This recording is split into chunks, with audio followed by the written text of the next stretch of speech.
Kad god ugledam Boška, uvek se iznova setim njegovog udesa. Uvek se iznova pitam, ko je bio kriv? On? Mi? Ili je glavni krivac bilo naše opasno dečačko doba? Tada, razume se, nisam znao da dečaci, u želji da dokažu da su već muškarci, nastoje pošto poto da pokažu da se ničega ne boje i zato često stradaju. Tako je bilo s nama i s Boškom. Sjećam se tačno celog događaja. Imao sam tada svega 13 godina.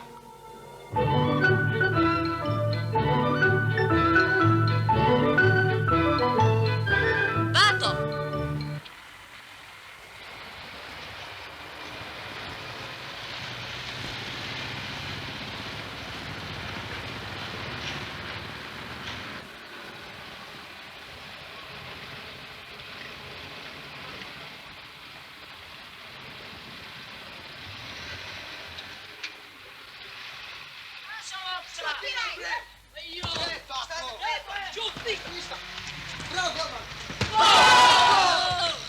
Uvek sam nastojao preći ulicu pre pešačkog prelaza da izbegnem susret s uličnim fudbalerima.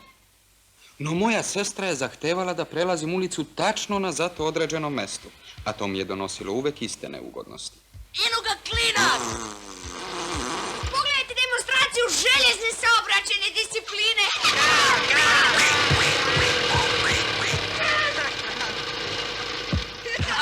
Kako napreduje čas vaspitanja o saobraćaju? Je li to zaista živ dečak? Ili saobraćajni maneke?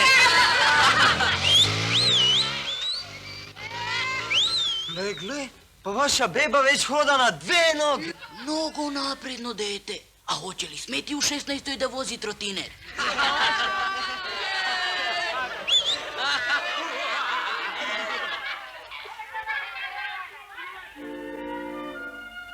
Tako je to išlo iz dana u dan. Sestra ih je nazivala tipičnim pubertetlijama koji glume da preziru opasnost, pa zato srljaju u ovu bez ikakve opreznosti. Ali ja sam im tada zavideo, jer su se oni zabavljali na uzbudljiv način o kome sam ja smeo samo da sanjam.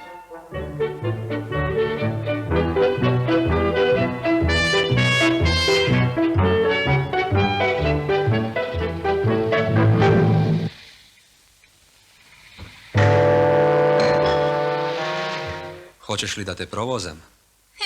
Ne pravi se važan. Čale ti uopšte ne da kola u ruke. Ne da mi, ali sam ih drpio. Hoćeš li? Jure kao u filmu. 150 na čas.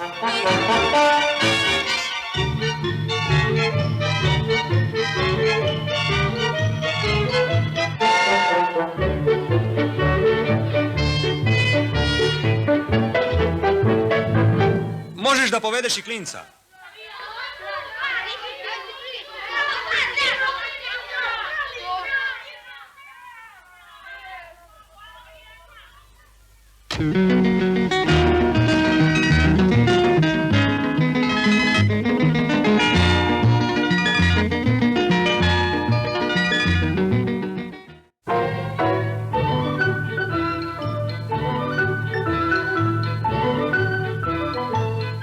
Moja sestra je dobila gripu pravi čas. Konačno sam bio svoj gospodar. Kakav osjećaj!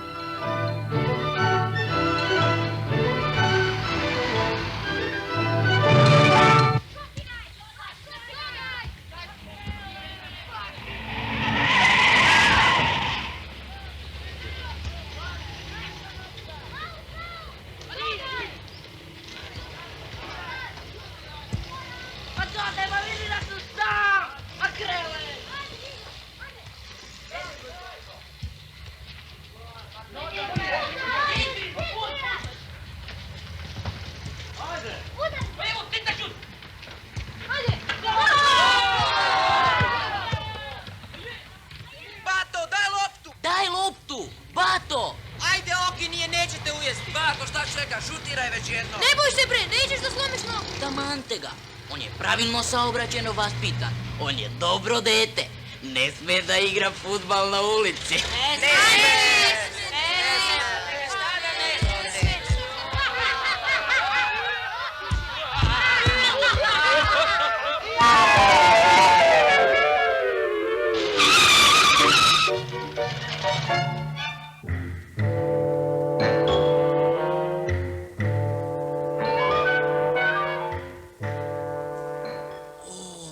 Vidi, vidi. Poraslo mu perje. Odbio se od sise. Potreban nam je golman.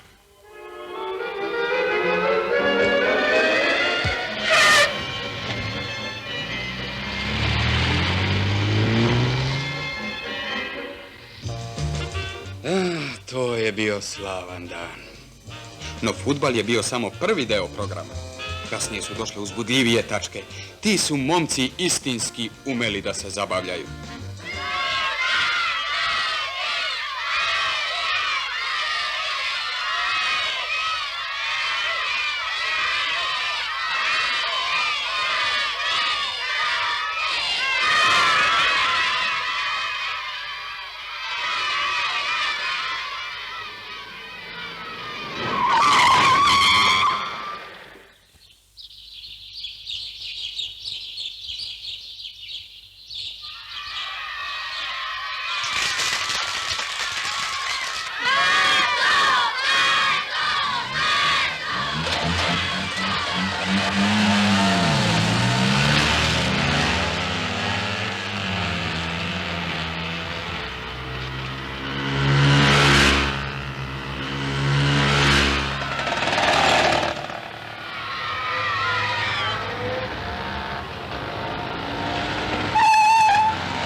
Trpajte se, burazeri, brzo, brzo! Za 2 časa se moj čale vraća kući.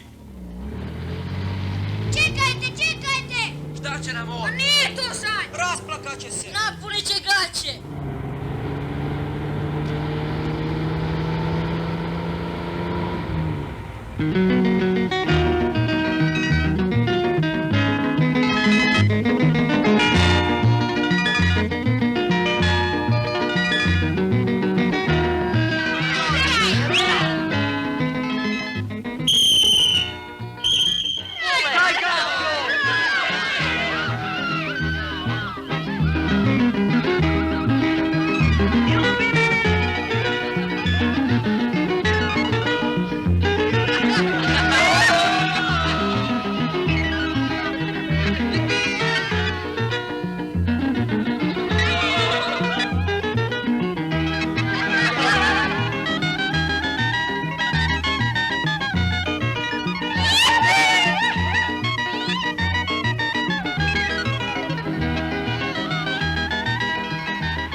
Strpat će me u zatvor, nemam vozačku dozvolu. Možda će da uhapse i nas. Nestanimo, brzo. Bežmo, brže. A ko? Nek ostanu tu. A što će ti reći Čale? Mislit će da su ih ukrali neki drugi klinci.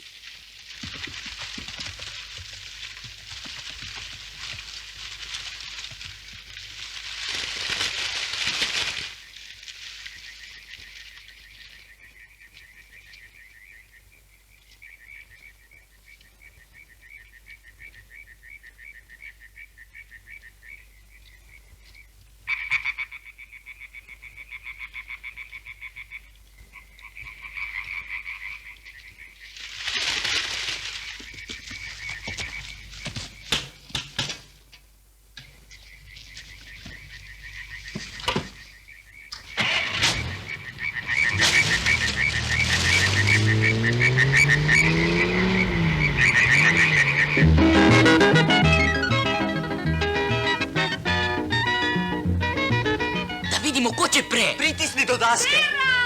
Pokaži šta znaš, Bole. Nije u pitanju. Preticanje lokomotive to mi dođe kao hobi. Natjera na 120. Tako, ova kola mogu i 140. No.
Od tada je prošlo 7 godina. Tek nakon Boškovog udesa uvidjeli smo da su imali pravo oni koji su nas upozoravali da je mladenačko doba veoma opasno doba. I da se u tim godinama moramo najviše čuvati samih sebe i svoje želje da se pošto poto pokažemo odraslima, hrabrima, sposobnima baš za sve.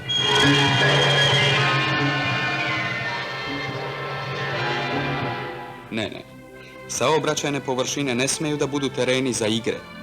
Takve igre su veoma opasne, a mogu da budu i smrtonosne.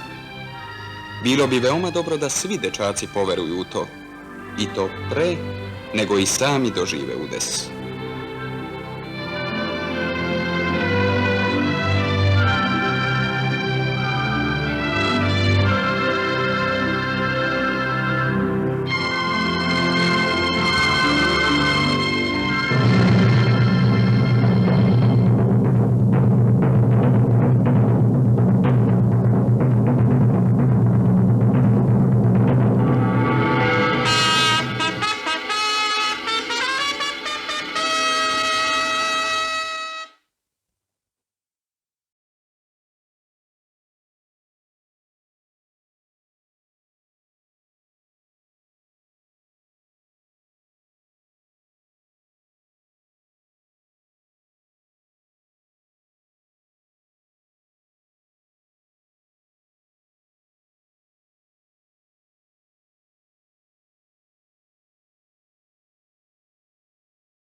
Da, prijatno je malko gucnuti, za bolje raspoloženje, naročito u subotu posle rada. Ne mari šta čovjek mora ako je recimo šofer da pređe još 10-15 km do garaže. Šta može konačno da se dogodi čovjeku od 2-3 rakijice? Ništa.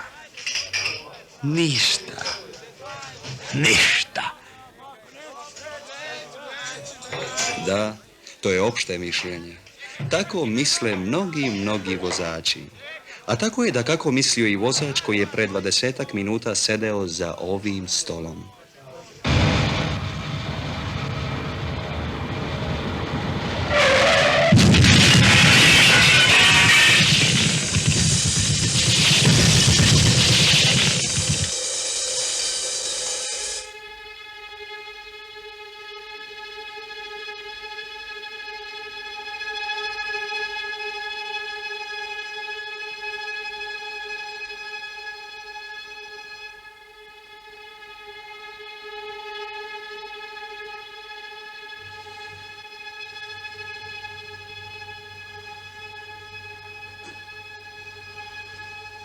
Samo je u nesvijesti od udarca. Doći će k sebi svaki čas.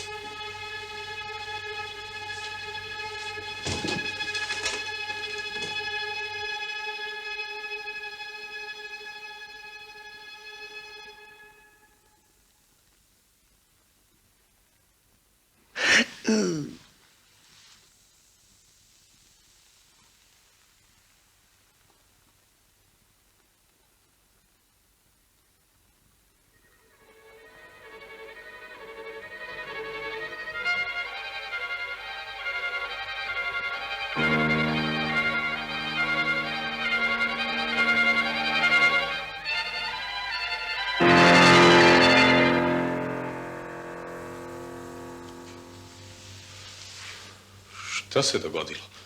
Šta sam uradio? Naletao sam kolima na...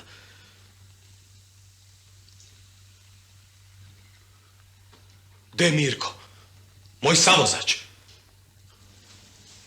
On je vrlo blizu nas. Gde?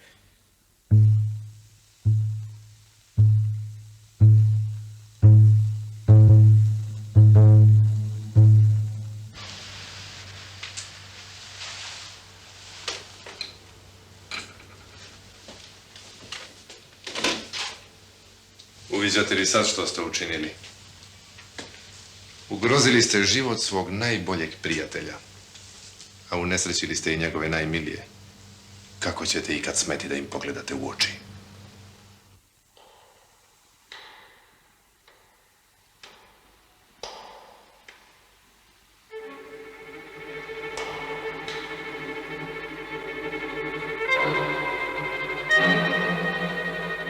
Uvijek ista priča.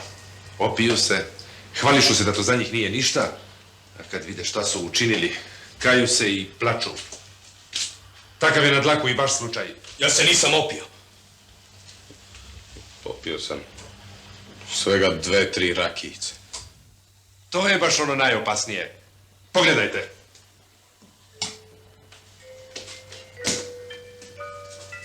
Alkohol se kroz želudačnu sluznicu direktno apsorbuje u krv i struji prema svim organima, ali najpre i najviše prema mozgu. Tako da u njemu dolazi do mnogo veće koncentracije alkohola nego u bilo kom drugom delu tela. I ta koncentracija ostaje visoka više vremena nego u drugim organima. Mozak se dakle opija prvi. Opija se jače od drugih organa i njegovo pijanstvo dulje traje. A takvo pijanstvo mozga nastaje i posle uzimanja i manjih količina alkohola. Najfatalnije je pritom što čovjek uopšte nije svestan tog pijanstva, već se naprotiv osjeća jači, sposobniji, dorastao svakoj vratolomiji. I zbog toga i dolazi do tolikih nesreća.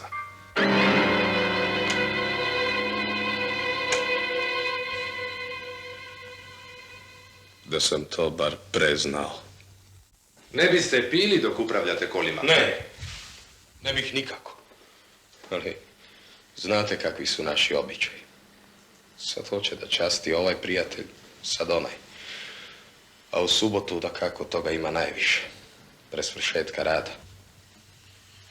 A da. Pod kraj radnog vremena i onako ima mnogo nesreća jer pažnja strahovito popušta. A kad se uplete još i alkohol? Meni i Mirku nije bilo ni na kraj pameti danas da pijemo. Imali smo još da izvršimo jednu isporuku i da oteramo kola u garažu. Put nas je slučajno naneo uz Mirkovu kućicu.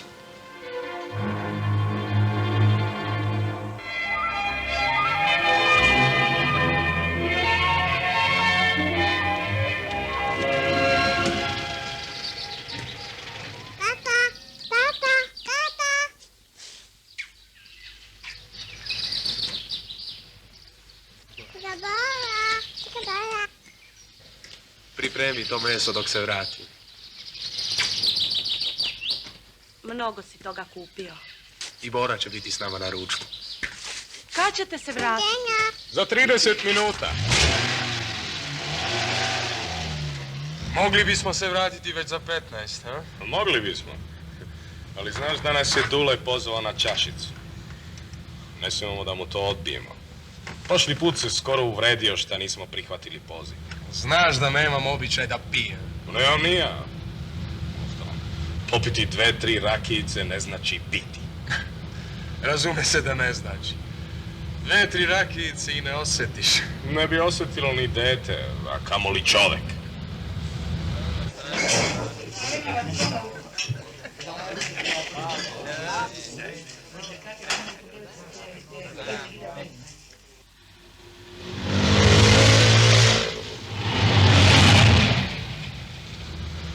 Piće je bilo vrlo dobro i prijalo mi je.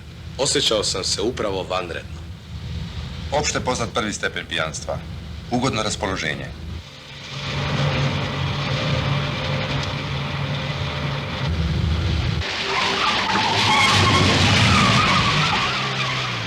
Redovna pojava pod utjecajem alkohola. Preterano samopouzdanje.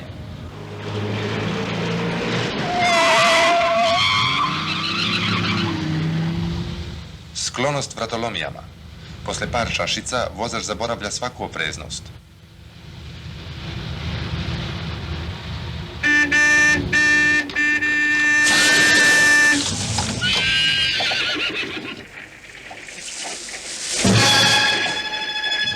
Potpun gubitak osjećaja odgovornosti.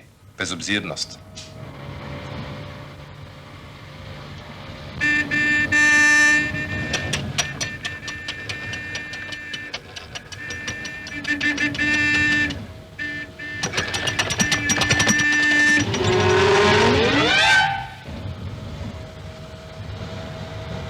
Tipičan postupak alkoholisanog vozača. Zbog smanjene moći rasuđivanja, on veruje da je jak, da je dorastao u svakoj situaciji, ali istina je upravo suprotna.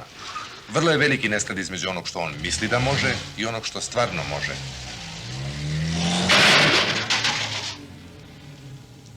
Pažnja je osjetno smanjena, gubi se sposobnost koncentracije.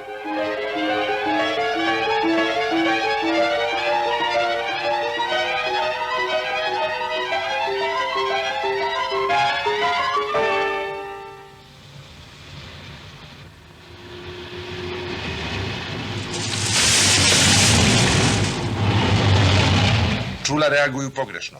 Otud gubitak veštine i preciznosti.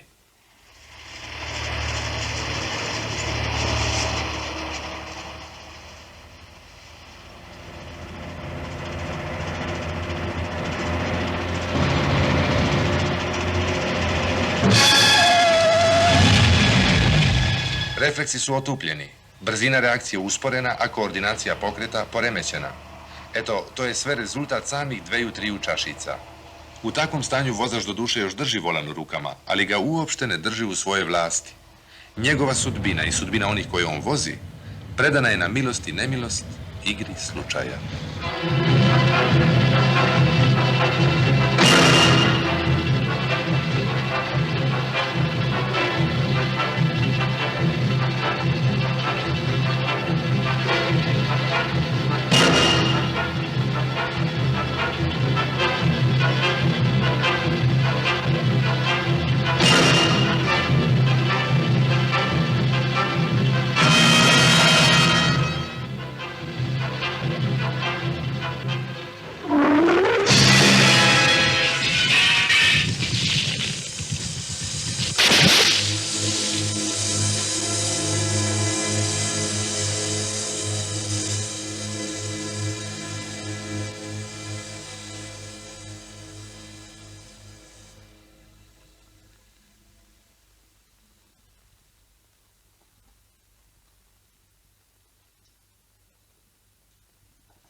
Vidite li sad što znače 2-3 rakijice?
Možda je samo privremeno.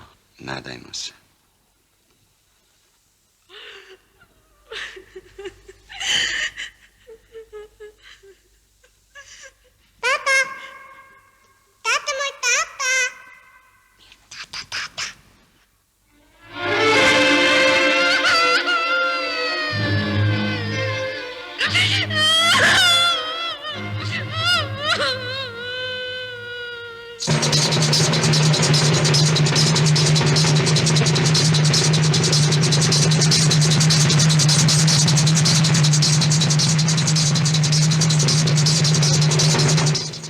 Da, da.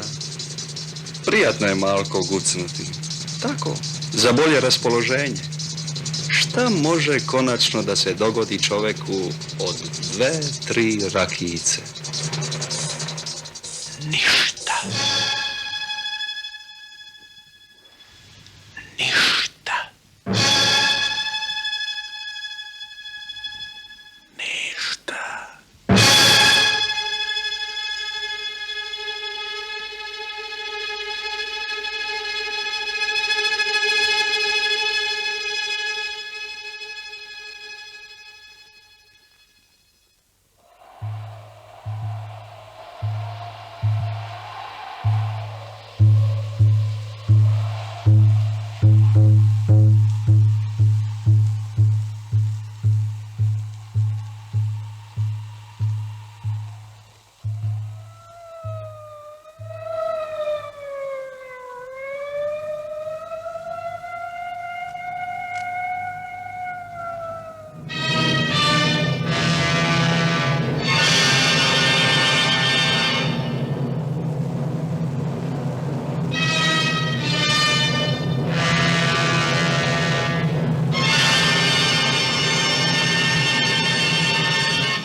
Ova devojka je stradala jer jedan vozač nije poštovao najljudskiji od svih saobraćajnih zakona, zakon drugarstva na putevima. Kamo sreće da je ovaj vozač jedini od te vrste, ali nažalost takvih ima priličan broj.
što ima čudnih ljudi.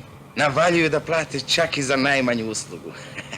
Još im nije proradio kliker da svi mi automobilisti moramo da živimo složno, kao braća. Inače propado smo. Evo opet jednog.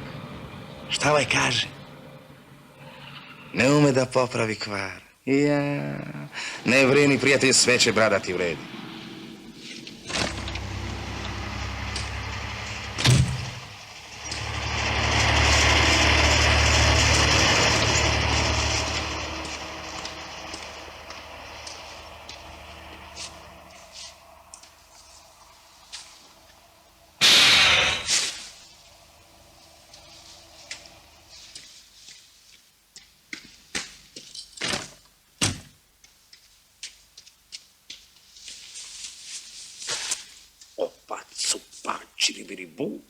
I kad se čovjek vrati s potoka, sve će da bude u redu.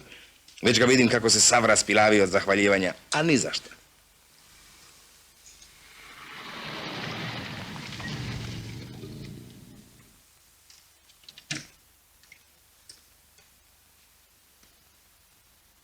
Pa vozači moraju jedan drugom da pomažu, da budu uslužni, da budu međusobno pravi drugovi. A to mi je prosto u krvi. Taj sam.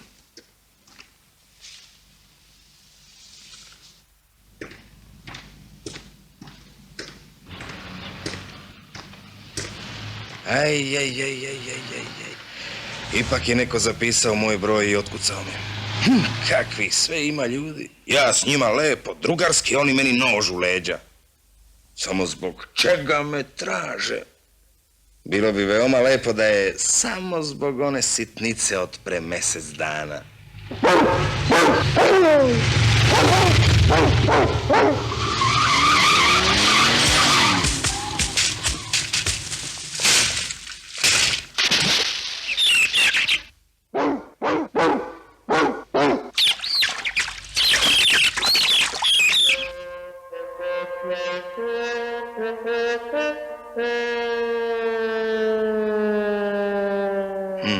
Saobraćajac me ne traži zbog toga. A onda, zbog čega? Boga mi neće pročačkati ništa više. Pa ja sam najučtiviji vozač na svetu. Jasno, od pred 2 nedelje bio je puki slučaj. Da, puki slučaj.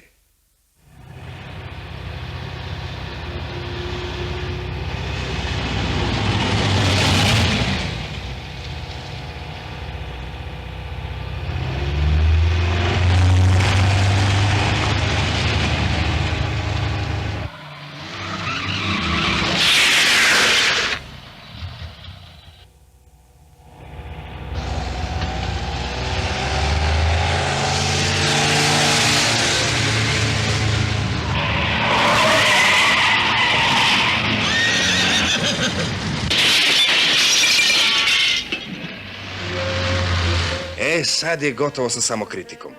Žalim, druškane, na meni nema više ni najmanje ljage. Bar ne takove koja bi bila vredna spomena.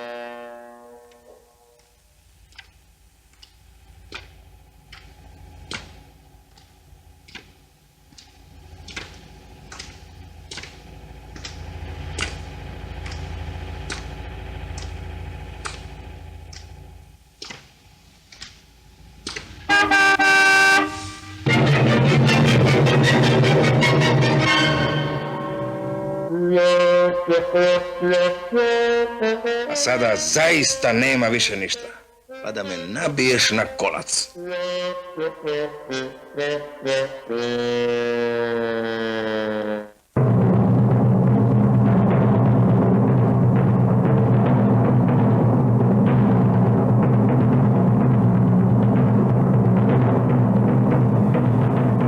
Šta to šapuću?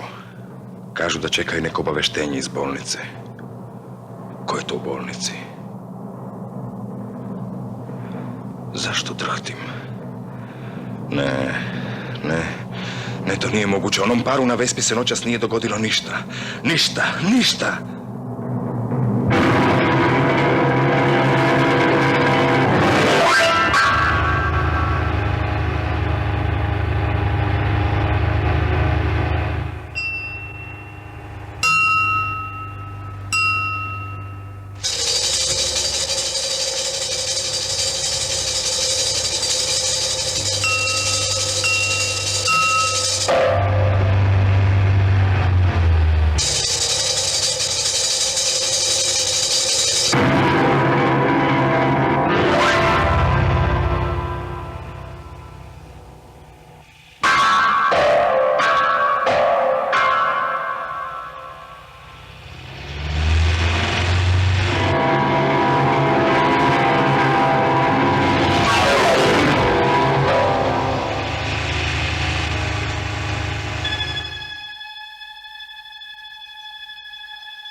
reče da sam dobar drug.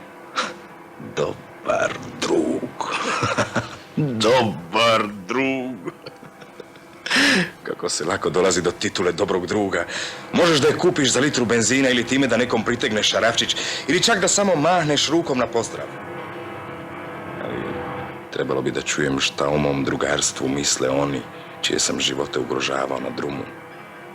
I šta misli ona jadna devojka, ako još uopšte može da misli.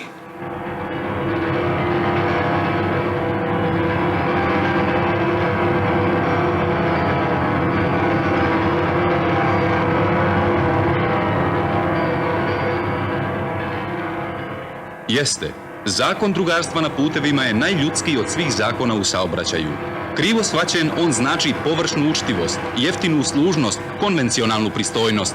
Ispravno shvaćen, on znači poštovanje saobraćajnih propisa, znači pravilan, čovečan odnos prema svim učesnicima u saobraćaju i stoga znači i čuvanje njihova života i zdravlja.